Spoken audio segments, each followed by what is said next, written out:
1453 সালে কনস্টান্টিনোপল বিজয়ের সময় তিনি গুরুত্বপূর্ণ সেনানায়ক ছিলেন। সুলতান মেহমুদ ফাতিহ তাকে গ্র্যান্ড উজির নিয়োগ দেন।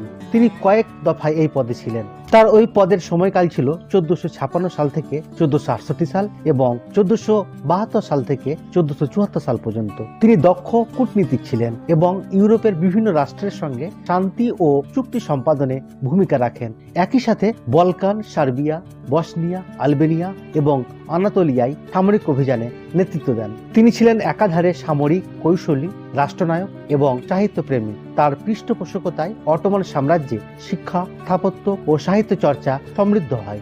ইস্তাম্বুল সহ বিভিন্ন স্থানে তিনি মসজিদ, বিদ্যালয় ও জনসেবামূলক স্থাপনা নির্মাণ করেন।